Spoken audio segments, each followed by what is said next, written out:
वैष्णवी तो ठीक बाड़ू? हाँ का भइल रहे? आराम से। का हो गई रे तो के ऐसे बेहोश कैसे हो गईलू? ओ दादी, पता ना मयूर के दरवाजा अचानक कैसे जाम हो गई और ताला भी टूट गई। यही खातिर खोल ही न पहिनी। हम कितना आवाज लगैनी, रउआ के, कार्तिक जी के, सबे के केहू सुनबे न कैलस और हमरा बंद कमरा में घुटन सा होखेला। यही खातिर हम सांस न ले पैनी हा और शायद वही वजह से हम बेहोश हो गई। सॉरी वैष्णवी, वो नीचे पूजा कीर्तन चलत रहा है, ओकरे आवाज में हमके तोहार आवाज सुनाई ना देहलस, नहीं तो हम आ जेती। I am really sorry.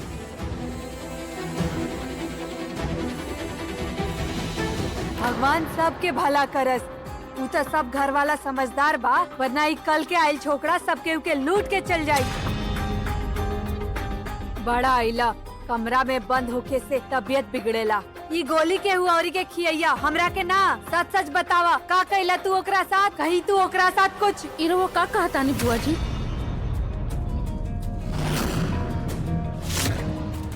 ई ले, वैष्णवी आगे बढ़ी, अब उनसे खुद ही पूछ लें।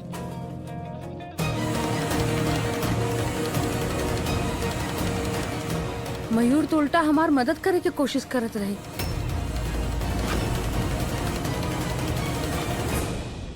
हमनी के कैसे पता चली? हाँ, ये कुछ बीमारी है ऐसे बताओ ता। कलौंजी की टोपी बतावा, होखेला काई? अरे बुआ जी, कलौंजी के टोपी नहीं, क्लॉस्ट्रोफोबिक। अरे क्यों समझावे? बुआ जी, हमरा बंद कमरा से घुटन होखेला, शायद अंग्रेजी में ओकरा वही कहल जाला। यही खातिर हम दरवाजा खिड़की पूरा तरह बंद ना रखेनी। उहे हम बताओ तनी इनके। अरे इनके ये बीमारी बचपन से बा। एक बार स्कूल के बाथरूम में बंद हो गए रहे, बेचारी के जबले टीचर बाहर निकल ली, बेहोश हो गई। का कार्तिक, एटलीस्ट तोहके तो ध्यान रखे की चाहिए ना। भगवान सबके भला करस। कार्तिक खुद के ध्यान रखियन कि इनकर। कार्तिक के खुद के बीमारी कम बाजे, अब एक कर देखी। अभी तो पूरा ठीक भइल बा आज ही। अब ठीक भइल बाड़न कि ना, केकरा मालूम। जब वैष्णवी के भूल सकत आरन, एकर बीमारी खा के याद रही इनका है।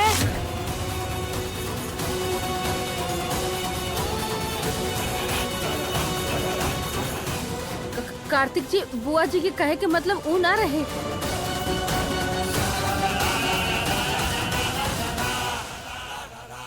बुआ जी, ये सब कहे के का जरूरत रहे रउआ के?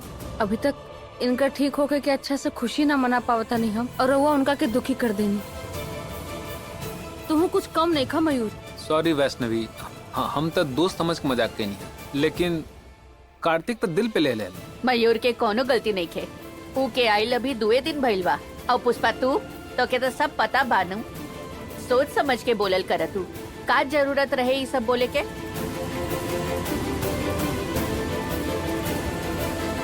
जो होके के रहे हो गेल दादी। हम जाना था उनका के कैसे मनावे के बा।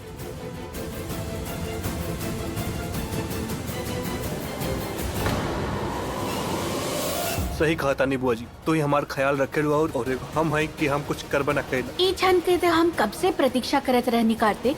जो बीज हम बोले रहनी वो अब अंकुरित होता है, और तोहार ये हीन भावना तोहार और वैष्णवी के रिश्ते का सर्वनाश करती है।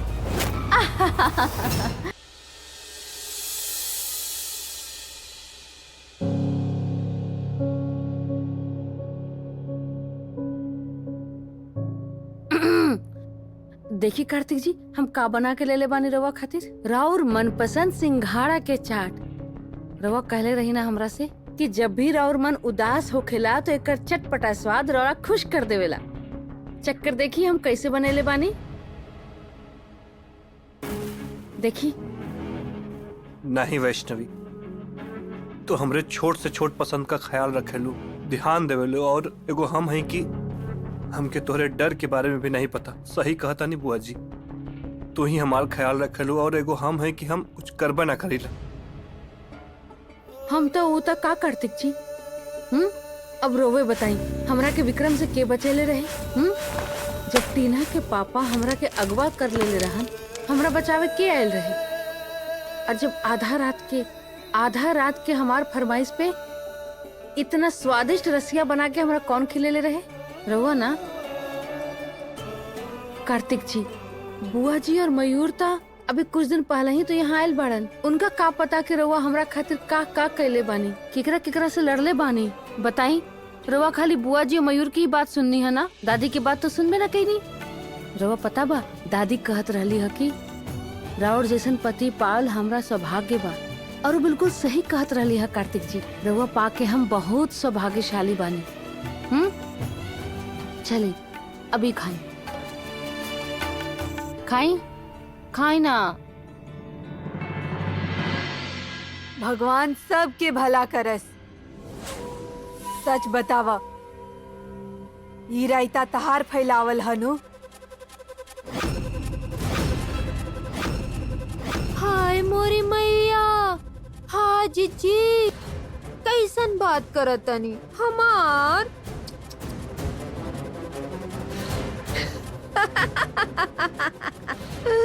वैसे जीजी हम नहीं तो और के, अरे एक बार सूरज पश्चिम से निकल सकेला, लेकिन हम कार्तिक के खुशी में कबो खुश ना हो सकेनी।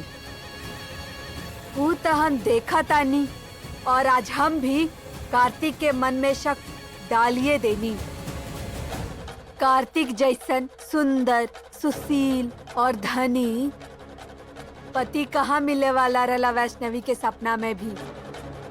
अब कार्तिक अपना कमरा में बैठल आपन दोष गिनत होइयन। आज हमनी दोनों मिलके उल्टी गंगा प्रवाहित कइये देनी। हाँ जीजी, प्रवाहित तो कर दिले बानी, लेकिन एकर प्रवाह ना रुके के ना चाहिए। लेकिन एकर प्रवाह जितना तेज हुई ना, हमार काम भी उतना जल्दी हो। जीवन में हम कुछ सीखनी चाहे ना सीखनी, लेकिन बिगाड़े के जरूर सीखले बानी, और उमे हम माहिर बानी। फिर चाहे उ केहू के रिश्ता हो या पूरा के पूरा जी।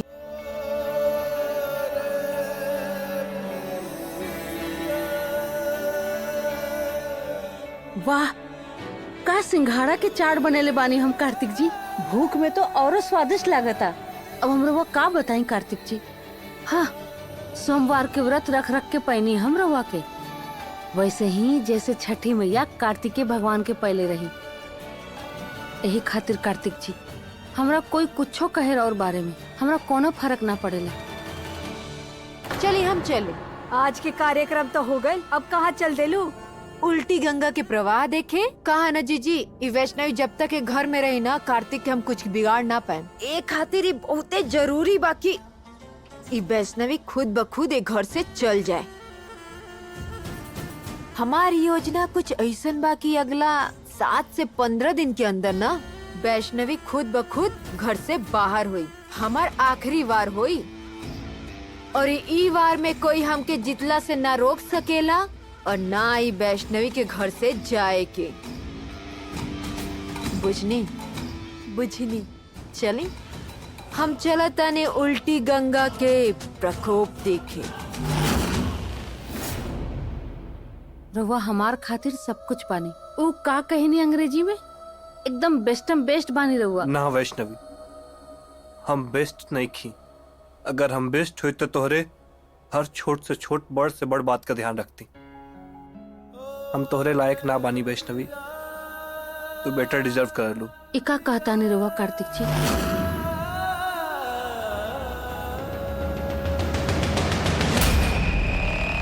ई क्षण के तो हम कब से प्रतीक्षा करत रहनी कार्तिक। जो बीज हम बोले रहनी वो अब अंकुरित होता, और तोहार यह हीन भावना तोहार और वैष्णवी के रिश्ते का सर्वनाश करती हूँ। मैया के कृपा से श्राप मुक्त हो गइल बड़ा, लेकिन रिश्ता में बढ़े खातिर तनी सा कृपा तो खुद भी करे के पड़ेला। अपने लिए ही अपना मन में हीन भावना रखबा तो हमार का जरूरत।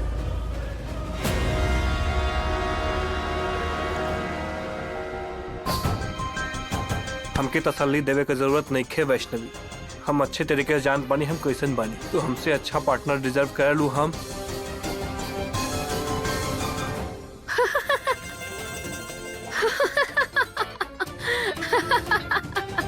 तू हंसत कहे बाड़ू वैष्णवी? रहुआ ऐसा चुटकुला सुनाए तो हंसी तो आई ना कार्तिक जी। अब देखिए, रहुआ कहाँ अंग्रेजी मीडियम में पढ़ल लिखल और हम कहाँ गांव के हिंदी मीडियम सरकारी स्कूल में पढ़ल। कहाँ रहुआ ई आलिशान हवेली के राजकुमार और हम मंदिर के छोटा सा कुटिया में पलल बढ़ल। अरे रहुआ खुद के तो देखी कार्तिक जी, कितना हीरो जैसन बानी, जेकरा पीछे अच्छा हीरोइन ढेर, और रहुआ कहतानी कि हमरा के रहुआ से कोनो अच्छा मिल जाए पति। बताएं। कम ऑन वैष्णवी, तोहके भी अच्छे तरीके से पता बा कि गुड लुक्स और स्टेटस से कुछ ना होला। कार्तिक जी, हमरा से प्यार करके रहुआ यह बात तो साबित कैनी है। रहुआ सच्चा मन से हमरा अपनैनी है। तब फिर एकाध बचपन के बात रहुआ के नहीं पता तो का हो गइल कार्तिक जी? अभी समय ही कितना भइल बा हमने के बियाह के। उम्र भर के साथ बा कार्तिक जी, और अब ओकरा बाद 5-6 जन्म और भी तो बा। आराम से जानब जाए एक दूसरा के। इस सफर में धीरे धीरे ही सब पता चले के मजा बाना कार्तिक जी। अगर एक बार में सब कुछ जान ले जाए एक दूसरा के बारे में, कुछ याद ही न रही।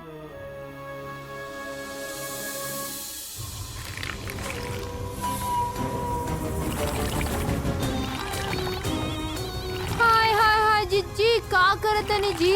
अरे दूध तो उबल उबल के आधा हो गइल बा, अब बस भी कर दी ना। भगवान सबके भला करस। बात तैसे करता रू जैसे दूध के पैसा तार गहना बेच के आवेला। जितना गाढ़ा दूध उतना अच्छा दही और उतना ही अम्मा खुश। जब अपनों के ही खाना में छीना मिठाई चाहिए तब भगवान के भोग लगावे में आनाकानी का है। बात तो 100% रोवा सही कहतनी जीजी। रोवा ने एगो काम कर ली, खोया के ही दही जमा ली। तू तो दूध खोआ के छोड़ा, पहले ही बतावा कि तारा मुँह से चाशनी काहे टपका था? इतना खुश काहे दिखत तारू? का के आइल बाड़ू? अरे जीजी, खुशी ना राउरे देना सच्ची। अबे ना वो कार्तिक और वैष्णवी के बात सुन के आवतनी। बधाई हो जीजी, बधाई हो। रहुआ जन कार्तिक के मन में बीज बो के आवतनी, ऊ पनप के पौधा बन गइल बा। अरे वो सच में माने लागल बा कि वो वैष्णवी के लायके नहीं खे। अरे वो वैष्णवी समझाए के पगलाए जाती है। पगलाई हमरा बला से? हमरा का बस हमरा तक कार्तिक के मन के हीन भावना के खाद पानी देवे के बा। बाकी के काम कार्तिक खुद ही कर दिया। दुनिया चाहे जो भी कहे कार्तिक जी, रहुआ बस ई याद रखी कि हमरा इस संसार में एक दूसरा से अधिक कोनो प्यार ना कर सकेला। ऐसा ना बा वैष्णवी, हर वक्त तू हमके ज्यादा प्यार करेलू, हमार ध्यान देवेलू, ख्याल रखेलू। हम अच्छा जी, हमरा तो ऐसा कुछ भी ना लगेला। 1 मिनट कार्तिक जी, हम अभी आइनी।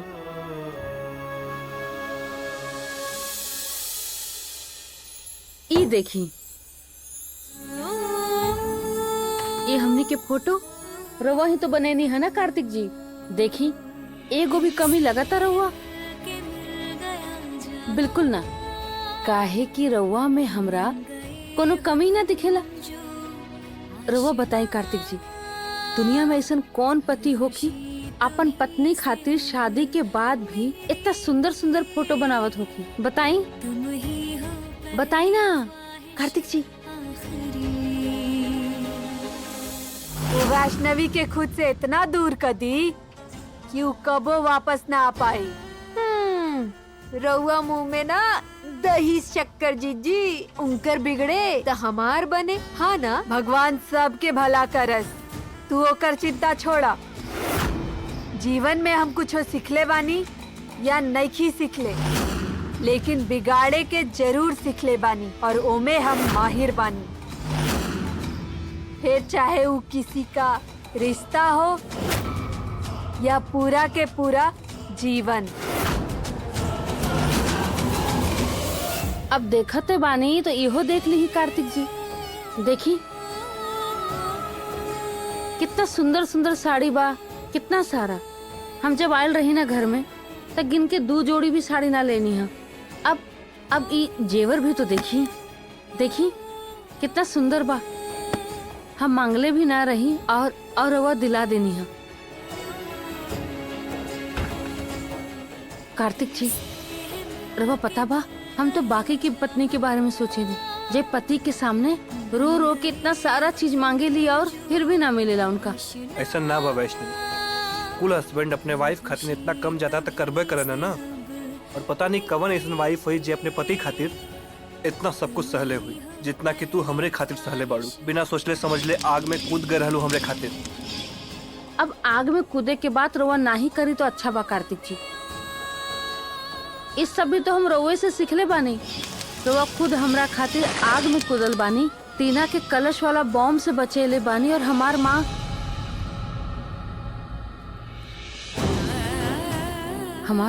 हमार माँ के न्याय दिलावे खातिर जमीन आसमान एक कर देनी है कार्तिक जी। रवा खुद बताई कार्तिक जी, अगर रउआ हर बार हमरा ना बचेले रहती तो का हम आज यहाँ रहती? काश रवा खुद के हमार आँख से देख पाती, तब रवा पता चलित कि रवा हमार खातिर का बानी।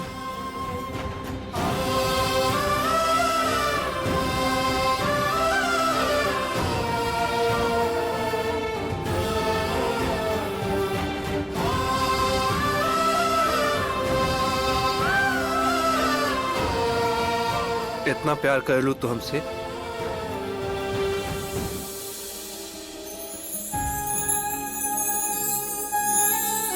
जितना हम रवा बतैनी ओकरा से कहीं ज्यादा। कार्तिक जी रवा हमरा से वादा करी कि ऐसन ख्याल रवा अगला बार से अपन मन में ना लाई। ऐसा ना सोचब कि रवा हमार लायक नहीं खी, कबो ना कहब।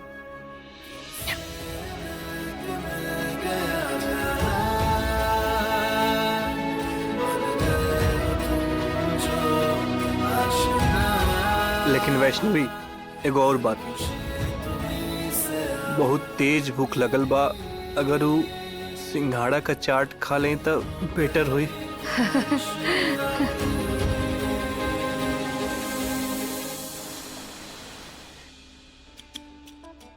वाह दादी वाह, सर्दी के साँझ और लिट्टी चोखा एकदम परफेक्ट कॉम्बो बाटे। बानू अभी तू वैष्णवी के हाथ के लिट्टी चोखा नहीं खे खैले, एक बार खैबे ना बार बार भाग के आईबे। माने के पड़ी, वैष्णवी शादी के बाद खाना बहुत बढ़िया बनावे लगली। हाँ हाँ, खाना तो बढ़िया बनावेली भाई, लेकिन जौन चाय बाना, हमरा हाथ के चाय से अच्छा केहू ना बनावेला। ये बात तो बिल्कुल सही कहलू अम्मा, अदरक इलायची वाला कड़क चाय अम्मा से बढ़िया क्यों ना बना सकेला। ये चाय वाय के चक्कर में सब लोग कल के दिन ना भुला जाइए। कल सब लोग पानी में गंगा जल और तिल डाल के नहाई हैं। ओहो सूरज उगे से पहले, ओके बाद ही खाना पीना होई। हाँ अरे हाँ, कल तो मकर संक्रांति है। अमेरिका में त्योहार के आयल गए तो पता नहीं चलेला। दादी एगो बात बताओ, मकर संक्रांति इतना स्पेशल काहे है? तो क्या नहीं पता? ओ यही खातिर बा कि कल के दिन सूरज देव अपन राशि बदल के दक्षिण से उत्तरायण हो जालन। यही खातिर पवित्र नदी में स्नान दान पुण्य के बहुत महत्व होता। अब तो वैष्णवी इस साल पेट से बिया, यही खातिर हम घाट पे ना जाए। यही खातिर हम घरे पर स्नान ध्यान करके पहले सूरज देव और फिर छठी मैया के दही चूड़ा और तिलकुट के भोग लगाई, और ओकरा बाद 5 ब्राह्मण बुला के उनकर भोजन करवाई।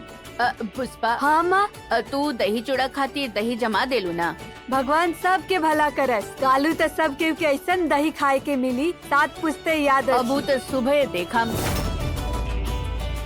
करण, हाँ दादी, दही चूड़ा खातिर चूड़ा और तिलकुट ये सब बाजार से ले आई बड़ा। अरे हाँ दादी, हम नया चूड़ा तिलकुट अकाली तिल के लड्डू फूल माला तोरण सब कुछ लेके आ गए भाई। ये तो उम्मीद से ज्यादा कर देला तू। चला, सब तैयारी तो हो गई बा। अब बस कल ब्राह्मण आके खुश होके जाई और आशीर्वाद दे के जाई। हमार अन्नपूर्णा वैष्णवी और हमार वंश के आगे बढ़ावल बचुआ के। खैले पियले के अरेंजमेंट तो सही बा, लेकिन पतंग और मांझा की जिम्मेदारी रुआ के दिल बनी। वैष्णवी तो के याद बा, बस्ती में हमनी के मिल के सबके पतंग काट के लूट लेते रहनी के, और हमनी के पतंग देर तक उड़त रहे। वो तो दिन ही कुछ और रहे मयूर। थोड़ा देर पतंग खींचा, लड्डू के भोग, कबो दही चूड़ा तो कबो गुड़ चूड़ा, है ना? माई माई का भेल बिटुआ? माई अरे तो रोवत काहे बड़ा हो? का हो गए? सोनू हमार पतंग काट देलस। तय में रोवे के कौन बात बा? हम अब्बे अपना राजकुमार खातिर 10 गो पतंग मंगवाई देता नी। सच्चो माँ? है आओ। कल के दिन केकर पतंग उड़ी और केकर कटी, ये तो कल ही पता चली। ई तो उचित नहीं खे मैया। कटुता तो कुछ मनुष्य के हृदय में ही प्रवाहित होला। जीजू के माई सब जानत बूझत ही जीजू के हृदय में हीन भावना भरल चाहता जी, और दीदी और जीजू के समीप आवत देखिए ना सकेली। सत्य कहला शाशव। बाकिर वर्षा ऋतु में कोनो मनुष्य वर्षा से बचे खातिर व्यवस्था केले बिना घर से बाहर निकल पड़ले और वर्षा में भीग जइहन, त एकरा में दोष मेघ और बादल के होखी, आ स्वयं मनुष्य के। अर्थात मैया? अर्थात बादल के कार्य ही बा वर्षा करे खातिर। यदि हमनी के उ वर्षा के प्रकोप के नइखे झेले के, त हमनी के स्वयं ही ओकर व्यवस्था करे के पड़ी। ओही प्रकार शत्रुअन के कार्य ही यही बा, संवेदनशील अवसर ढूंढ के वार करे के। यही खातिर ओकरा से बचे के व्यवस्था तो हमनी के स्वयं ही करे के पड़ेला। हमनी के आपन मन, आपन हृदय के इतना शक्तिशाली बनावे के चाहिए, केहू के कोना भी बुरा विचार हमनी पर कभी हावी ना हो पावे। लेकिन कोनो भावुक परिस्थिति में मनुष्य के विश्वास स्वयं पे बना रहे, ये तो बहुत कठिन बा ना मैया। कठिन तो बा, बाकिर मनुष्य स्वयं ही ईश्वर के ही एगो अंश है। मनुष्य में असीमित शक्तियाँ विद्यमान होखेला। यदि वो चाहे तो अपन परिश्रम और ईश्वर के कृपा से जो चाहे प्राप्त कर सकेला। ये हीन भावना का है? ये हीन भावना तबे आवेला जब हमने आपन तुलना दूसरा से करे ली जा, जबकि हमने के आकलन तो स्वयं ही करे के चाहिए। ये पाठ कार्तिक के शीघ्र ही समझ आ जाए, तबे उचित होगी। अपने भाई का इतना पसंद बा, हर मर्ज का दवा बाई। और वो कार्तिक जी के कहीं देखले बानी का? जइए कहाँ, घर में ही होई, चल देखा तानी चल घर गए। में हम देख लेने दादी, कार्तिक कहीं नहीं। घोर कलयुग बा, घोर कलयुग। आदमी बाप नहीं बन सकेला और ये औरत प्रेग्नेंट। तो हर बीबी बिना बताओ ले बस्ती में जाकर अपने यार से मिलती है, जो ना माँ बने वाला बा।